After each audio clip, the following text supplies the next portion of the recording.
اچھا بھائی جلدی سے ان کا جو اصل سوال تو رہ گیا وضو کا طریقہ. یہ وضو کا طریقہ سن لیں ذرا ایک دفعہ.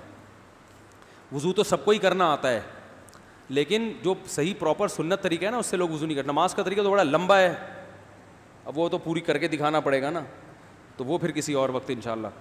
وضو میں جو ہے نا لوگ کیا کرتے ہیں, بہت زیادہ ہو گیا ہے, چھوٹے بچوں کا اور بڑوں کا لحاظ, یعنی تھوک اور ناک وغیرہ کپڑوں میں بدن پہ لگ جائے تو پاک ہوتے ہیں, نہ پاک ہوتے ہیں.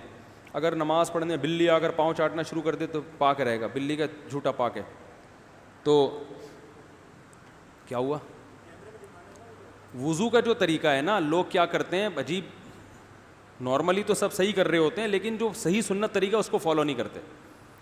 طریقہ یہ کہ آپ نے ہاتھ دھونے کے بعد بائیں ہاتھ سے نلکا کھولا, سیدھے ہاتھ میں کیا لیا, پانی لے کے نلکے کو فوراً کیا کر دیا, چلو میں پانی لے کے. لوگ سمجھتے ہیں نلکا کھولنا تو سنت ہے, بند کرنا سنت. ارے بولو نا یار, نہیں ہے.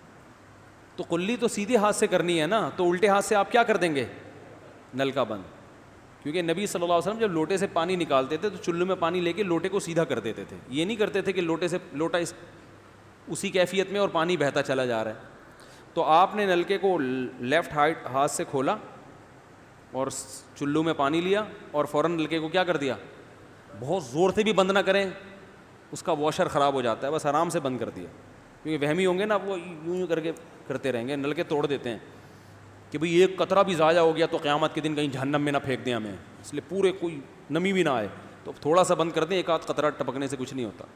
یہ لیا آپ نے, منہ میں کلی کی, مسواک کی, مسواک نہیں ہے تو انگلی سے دانت صاف کیے, غرارہ بھی کیا اگر روزہ نہیں ہے, ٹھیک ہے. پھر نلکا کھولا, پھر بند کیا, پھر کلی, اس طرح. پھر نلکا کھول کے دائیں ہاتھ میں پانی لیا, ناک میں نرم حصے تک پانی پہنچا کے اچھی طرح ناک کو صاف. اور نلکا پہلے وہ ویسے ہی بند ہو چکا ہے, اب ناک کو اچھی طرح صاف کریں سامنے والے کا خیال کر کے. آئی بات سمجھ, سامنے تو یہ نہیں ہوتا, وہ ہوتا ہے سامنے, اس کا زیادہ خیال کرنا پڑتا ہے کیونکہ بس زیادہ تفصیل میں نہیں جاتا ہوں.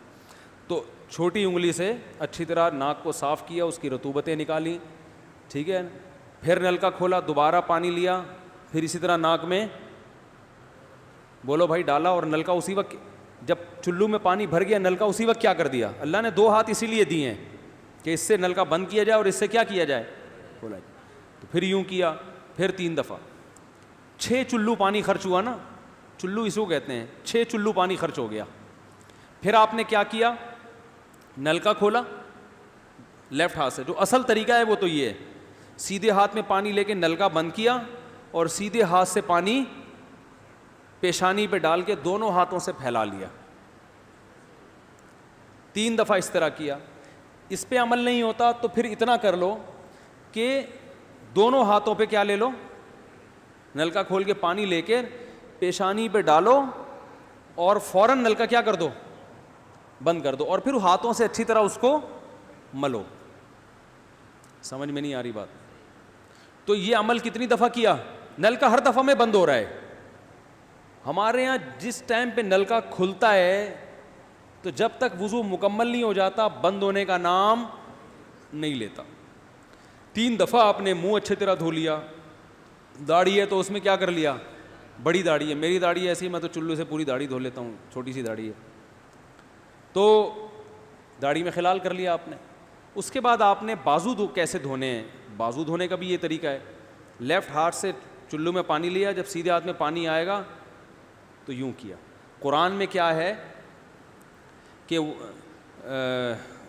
قمتم الی الصلاۃ فاغسلوا وجوہکم وایدیکم الی المرافق, اپنے ہاتھوں کو کوہنیوں تک دھو. بتا دھونے کا عمل ہاتھ سے شروع ہوگا, ختم کہاں ہوگا, پانی یوں نہیں بہانا, اس طرح بہانا ہے پانی, یہاں سے یوں جائے. اور اس میں فائدہ یہ ہوتا ہے کہ بالوں کا جو رخ ہے نا نیچے کی طرف ہوتا ہے, جب پانی اپوزٹ سائڈ میں جاتا ہے تو اسکن اچھی طرح گیلی ہو جاتی ہے. سمجھ رہے ہو؟ تو آپ نے یوں لیا اور ہاتھ سے اچھی طرح ملا اس کو. ملنے پہ زیادہ زور لگانا ہے, ہم پانی پہ زیادہ زور لگا رہے ہوتے ہیں.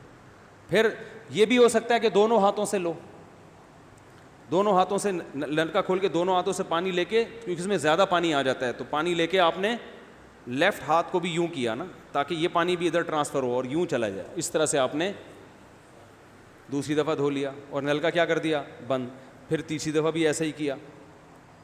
یہ جو ہوتا ہے نا یوں یوں یوں کر کے رگڑے لگا رہے ہیں نلکے کے نیچے ایسے, یہ نہیں ہوتا, یہ سنت طریقہ نہیں ہے. نبی جس برتن سے وضو کرتے تھے تو اس طرح چلو میں پانی لے کے اس طرح وضو کیا کرتے تھے, غسل اسی طرح ہو جاتا تھا. تو اب پھر لیفٹ میں بھی ایسے ہی ہے, لیفٹ میں پانی ڈالا اور سیدھے ہاتھ سے سہارا لے کے کیا کیا, دونوں ہاتھوں کا پانی ادھر آ جائے گا, ایک دفعہ دھل گیا. اچھی طرح مسئلے کونیوں تک پہنچ جاتا ہے اور پریکٹس کے بعد تو بہت اچھا ہو جاتا ہے. اس کے بعد آپ نے کیا کیا, سر کے بالوں کا مسا. سر کے بالوں میں جو یہ ہے یہ طریقہ کچھ بھی نہیں ہے, کہیں بھی ثابت نہیں ہے. سیدھا سیدھا آپ نے ہاتھ گیلے کیے, پیچھے لے گئے. ایک حدیث میں صرف یہاں تک آتا ہے, ایک حدیث میں واپس لانا بھی. تو دونوں طریقے ہیں مسا کے, صرف پیچھے لے جاؤ یا پیچھے لے جا کے پورے سر پہ ایسے ہاتھ پھیر لیا, کیا ہو گیا سر کا مسا. پھر انگلیوں کا, وہ کانوں کا, الاذنان من الراس, حدیث میں آتا ہے کان کس میں سے ہیں, سر میں سے. کیا مطلب, اس کے لیے نیا پانی لینے کی ضرورت نہیں ہے. کان کا مسا کیا اور کانوں کی لو کا مسا کیا. گردن کا مسا بہت اختلاف ہے اس میں. احناف کے ہاں سنت, احناف بھی نہیں کہتے, افضل ہے, بہتر ہے. سنت کے لیے جتنی مضبوط دلیل ہونی چاہیے وہ گردن کے مسا پہ نہیں ہے, اس لیے احناف کا بھی فتویٰ یہی ہے کہ بہتر ہے کر لو, سنت نہیں, زیادہ زیادہ اس کو مستحب کہا جائے گا. تو گردن کا مسا کر لیں تو بھی ٹھیک ہے, نہیں کریں بولو بھائی ٹھیک ہے. لیکن یہ جو یہاں کا مسا نہیں ہوتا, بعض لوگ پوری گردن کو یوں کر کے لا رہے ہوتے ہیں, ایسا نہیں ہے. تو گردن کا مسا یہ جو یہاں سے کیا جاتا ہے, یہ پچھلے جانب سے ہمارے حضرت اس کے قائل نہیں تھے. وہ کہتے تھے مسا جہاں بھی شریعت میں ملتا ہے یہاں سے ملتا ہے. تو ان کی رائے یہی تھی کہ اگر گردن کا مسا کرنا ہے تو گدی, گردن نہیں گدی کا مسا, وہ یہاں سے کر لے. لیکن یہ کوئی نہ سنت مؤکدہ ہے نہ کوئی زیادہ تاکید ہے اس کی, کوئی کرے ٹھیک ہے, نہیں کرے تو بھی ٹھیک ہے. تو اس کے بعد اس لیے کہ بہت سے لوگ اس کے قائل نہیں ہیں تو ان سے بحث نہ کریں, ٹھیک ہے نا. بہت سے لوگ نہیں کرتے گردن کا مسا, بہت سے علماء فقہا اس کے قائل نہیں ہیں. اس کے بعد آپ نے پاؤں دھونا ہے. تو پاؤں میں بھی یہ کہ قرآن نے کیا کہا کہ الی الکعبین, انگلیوں سے شروع ہوگا اور ٹخنوں تک پانی جائے گا. تو انگلیاں رکھیں نلکے کے نیچے اور لیفٹ ہاتھ سے اس کو اچھی طرح کیا کریں, دھوئیں اور انگلیوں کا خلال بھی کریں. بہت چند سیکنڈ میں ہو جاتا ہے یہ کام. اور پھر نلکا بند کر دیں. پھر دوسرا پاؤں سیدھے ہاتھ سے نلکا کھولا, سیدھا ہاتھ نلکے پہ رکھیں اور الٹے ہاتھ سے پاؤں دھوتے رہیں, جیسے ہی دھل جائے. تو میرا خیال ہے ایک مگا پانی بمشکل استعمال ہوتا ہے, ایک مگا جو ہوتا ہے نا نہانے والا. لیکن آج اگر جو لوگ وضو کر رہے ہیں نا, ان کا پانی اگر آپ دیکھ لو تو بالٹیوں کی بالٹیاں خرچ کر رہے ہوتے ہیں, اور معذرت کے ساتھ کم بختوں کا وضو پھر بھی نہیں ہوتا. پھر بھی ان کو شک ہوتا ہے کہیں کوئی جگہ خشک نہ رہ گئی ہو. تو وہمی نہ بنے, اس طریقے سے وضو کریں, یہ سنت طریقہ ہے. اور قرآن میں بیان بھی یہی کیا کہ یہاں سے شروع کرو یہاں تک لے کے جاؤ. کافی ہو گیا میرا خیال ہے. اللہ تعالیٰ سمجھنے کی, عمل کرنے کی توفیق عطا فرمائے. وما علینا الا البلاغ.